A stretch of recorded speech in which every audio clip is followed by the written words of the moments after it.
Major Talaska, advance the colors. Color guard. Order, armed. Ladies and gentlemen, welcome.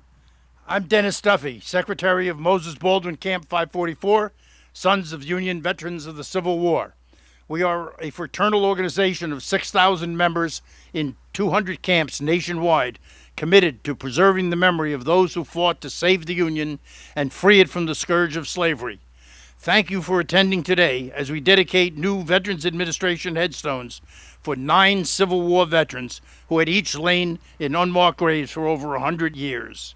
Before we attend to that important mission, I would like to note the presence of some dignitaries who have taken time from their busy schedules to join us today because they care about America's history and her veterans. We have with us Deputy Town Supervisor Dorothy Goosby, Mayor of Hempstead Waylon Hobbs, and last but not least, Town Clerk Kate Murray, who would like to say a few words. Thank you. Good morning. And it's truly a privilege to be here with all of you on this very, very solemn and meaningful day. Today, beneath these somewhat mottled skies and on this sacred ground, we come together to honor 9 men who helped shape the destiny of our nation.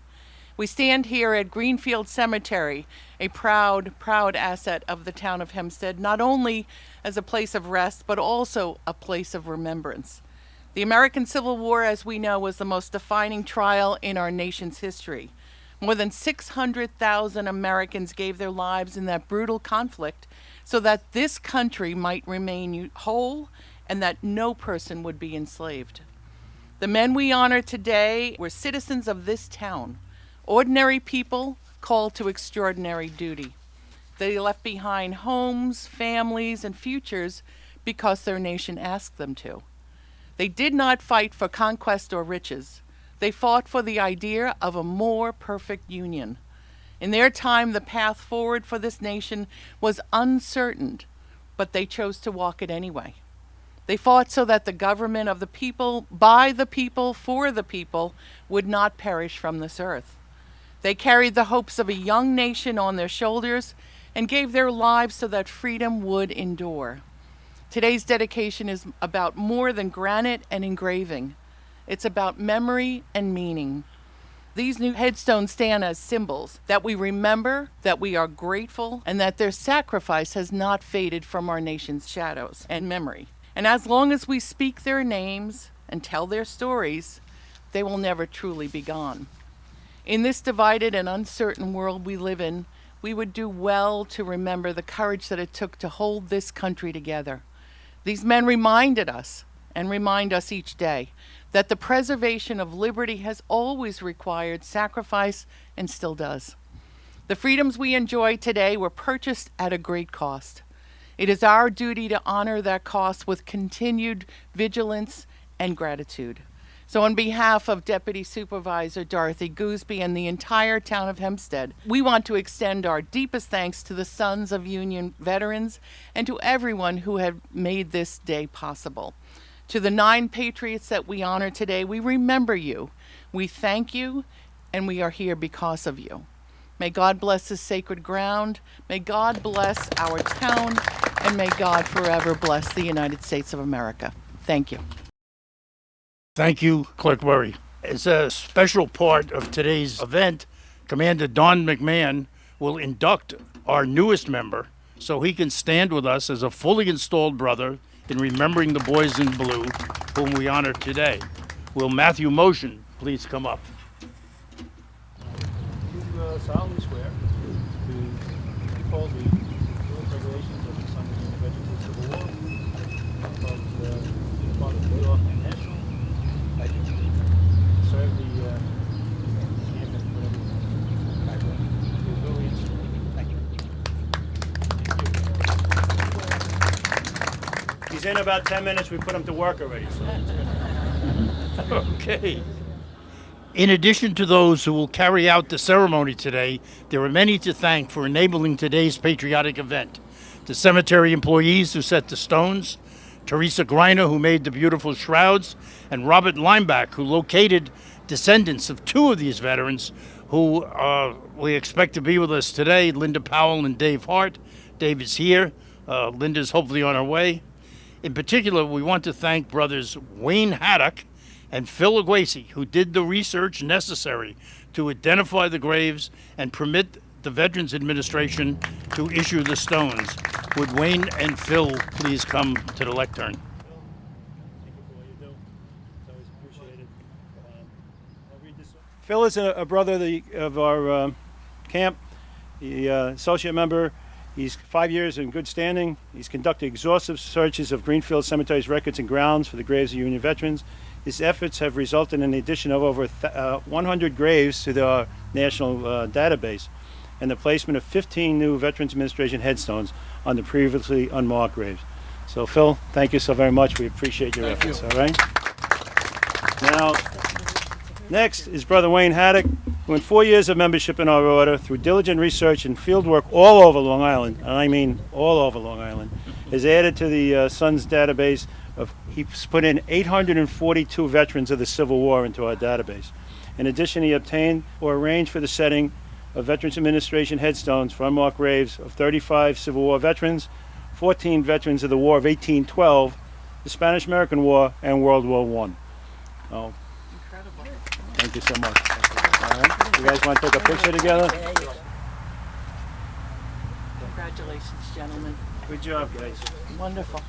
Now, Tony Ann Butler, the voice of Lynbrook, will start our ceremony with the national anthem.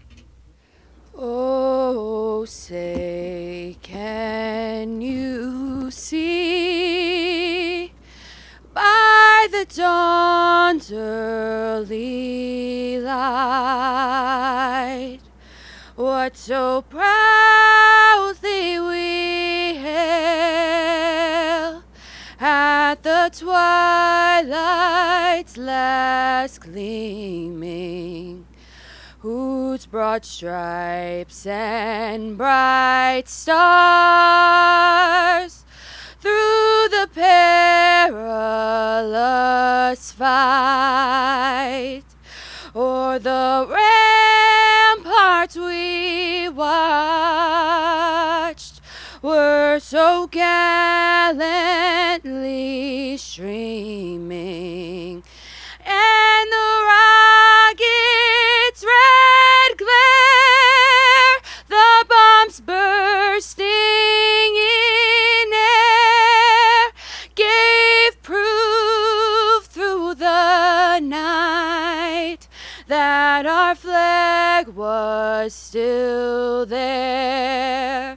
Oh, say, does that star-spangled banner yet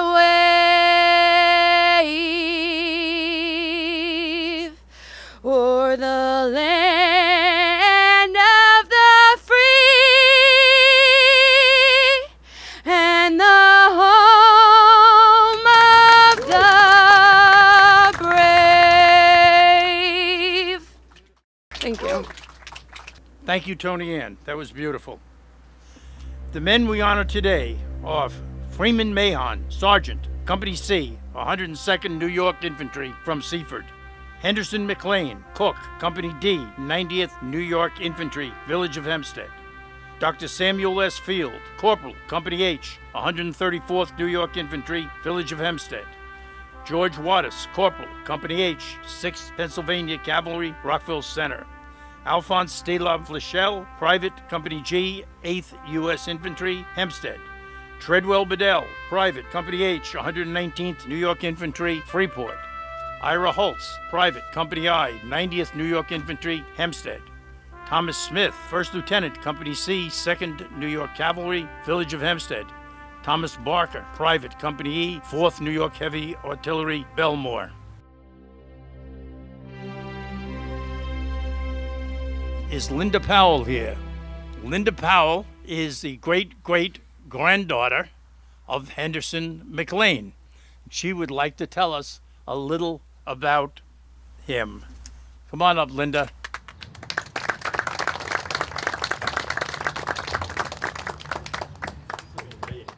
Thank you, Mr. Duffy, and all members of the Sons of Union Veterans of the Civil War for this dedication. I thank my husband, Jeffrey, as well for his dedication to researching our family's histories, a complex and arduous task. It is Jeff's perseverance that allowed Mr. Duffy to find us and for me to have information to share about my great-great-grandfather. Henderson McLean was born into slavery in Township 19 Ward, 5 Brashear City, Bossier Parish, Louisiana, in 1838. Dr. Henderson McFarland was his slave master. McFarland was born in Tennessee, but relocated to Louisiana after purchasing large tracts of land in Bossier County in 1843 and 1852.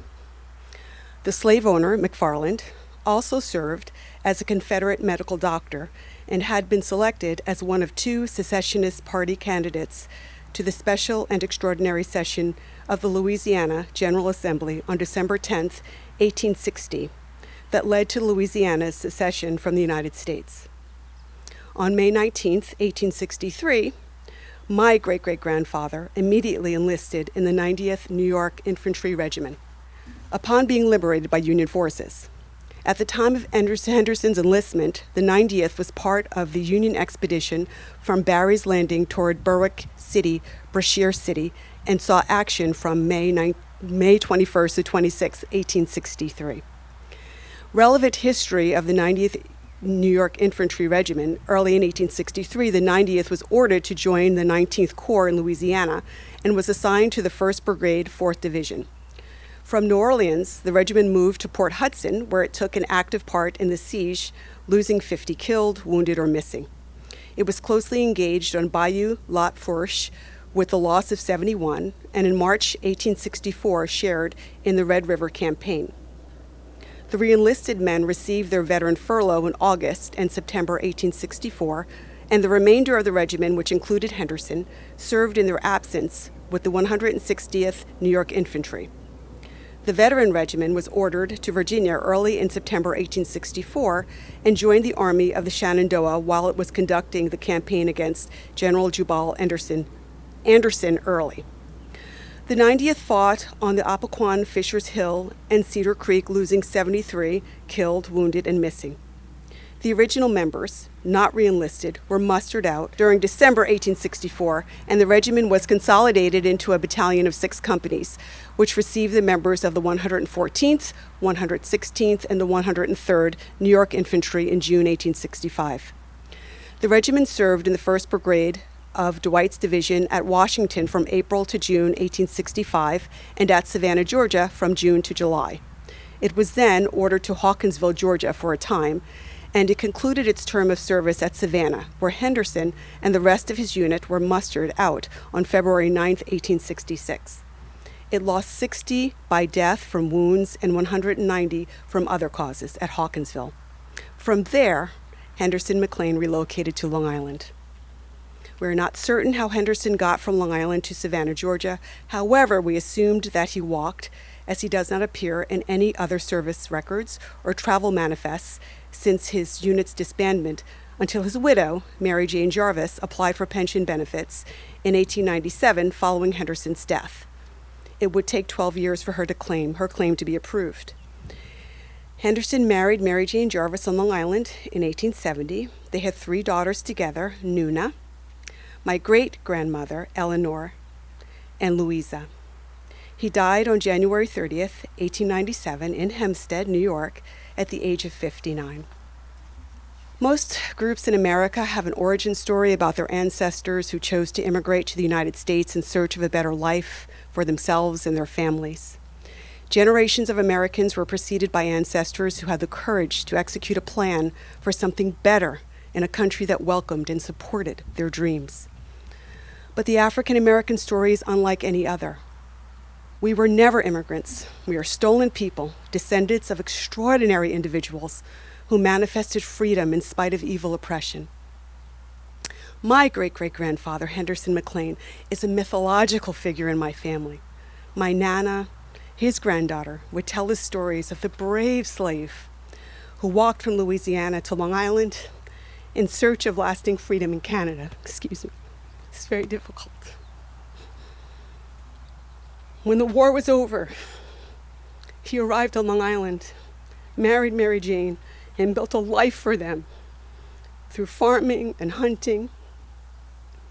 Growing up in Greenlawn, the Huntington area, while driving in our community, my mother, Marietta, his great-granddaughter, would remind us that her grandfather and great-grandfather hunted those lands. My mother, siblings, and I are native Long Islanders because of Grandpa Henderson. Before, during, and after the Civil War, Grandfather Henderson and millions like him survived in a hostile country, and they had a vision for their descendants. Like all humans, they wanted a safe place, a safe space to thrive and safely raise their families. Henderson McLean's strength and determination is alive in his descendants, and every African American as we continue to navigate an ugly American history that has yet to be reconciled. This organization and ceremony, however, are encouraging steps towards our nation recognizing and celebrating extraordinary Americans like Henderson McLean. Thank you all to the sons of Union veterans of the Civil War for this dedication. Thank you.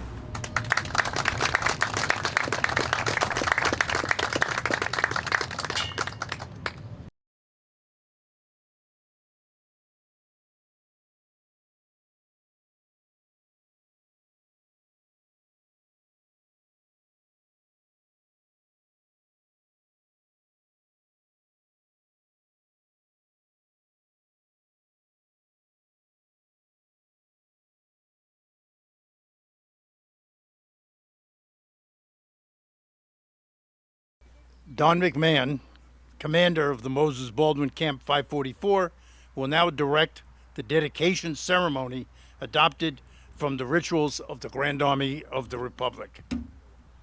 We're here today to honor the memory of the 9 veterans of the Civil War, comrades in arms who lie at rest in Greenfield Cemetery under the blue skies of heaven, guarded by the silent stars that in life watched over them. We remember that it is our duty as sons of Union veterans of the Civil War to honor the memory of all who stood on the Navy decks or shoulder to shoulder on the bloody battlefields of the South and guarded faithfully, honestly, and well the sacred grounds of statehood, and who fought for the liberty and for our grand old flag. All have passed through their final review, and upon us has devolved the duty to perpetuating the principles for which they fought. May we not forget, as the years roll on, that we too shall have battles to fight, that in time we too shall be carried to the silent city of the dead, and that our lives here should be but fit for us for the grand bivouac of eternity. The chaplain will now invoke the divine blessing. All right, good morning. I'm a Korean War veteran. I wasn't wounded in the war, but I'm wounded by arthritis 92 years later. Okay. Recover, uncover. Uncover. God of battles and peace, ruler of the destinies of countries and of men, in the silent camping ground of the dead, we ask thy blessing as we honor the memory of the 9 defenders of our country's unity and honor. Look in mercy, we pray, upon the widows and orphans of deceased veterans everywhere. Bless and save from every evil the country for which the sailors and fathers fought. Preserve it in purity and integrity. Bless the members of this order gathered here in response to the call of love and duty to perform these rites of remembrance over one of the nation's preservers, and grant that one day we may all meet before thy throne. Amen. Thank you, John. One of John's ancestors is General Sickles, famous general from the Civil War. He's got some heritage there. All right. As we remember those heroes, let us cherish their example as patriots and defenders of those principles that they believe to be right. Let us forget their failings, for they were human, remembering only their virtues. Let us so live that when the time shall come, those we leave behind shall say at our graves, here lies the body of a true-hearted, brave, earnest defender of the Republic. At this time, we're going to present the gifts. The evergreen the rose, the laurel wreath, and an American flag.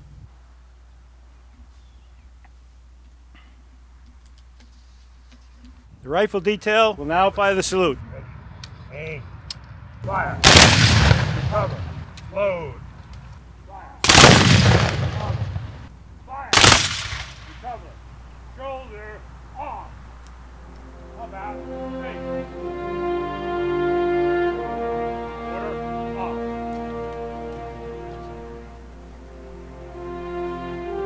Shoulder off.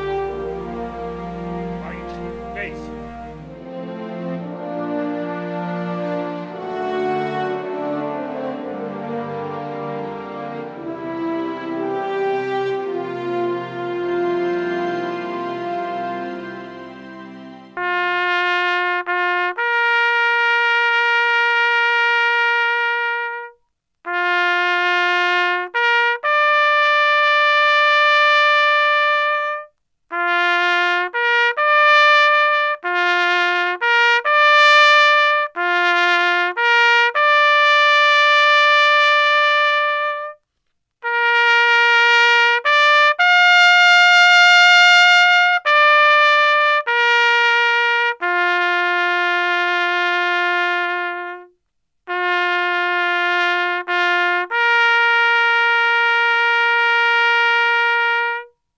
Except for those who served in the Navy, the men we honor today served in regiments which marched into battle under the flags of the United States of America and their particular regiment, collectively known as the regimental colors. These flags were often gifts of the community from which the men came. At the end of the war, New York State ordered that all these flags, many bearing the signs of battle, be brought to Albany on the argument that they would be preserved and used as educational tools. At that time, General Daniel Butterfield, composer of Taps, said, "These standards are returned, battle-scarred, hallowed by the blood of your patriot sons, a precious treasure, a priceless legacy, for they shall tell your children's children of manhood and patriotism rising in their might to sustain the right. These are glorious insignia of the highest devotion and sacrifice of man for country." Despite the promise of preservation, the battle flags were furled on their staffs and left to deteriorate for 135 years. From 2000 to 2010, a state-funded project conserved about half the flags, mostly the smaller ones, so almost 75% of the work remains to be done. Since then, the state has conserved 1 or 2 flags a year. At this rate, it will take hundreds of years, and many of the flags will have turned to dust. If you would like to help do what the state, despite its pledge, will not do, please place a donation in the barrel on the table. And if you would like a copy of the video of this event or to be on our camp email list, there's a clipboard there that you can put your name and email address on. Thank you.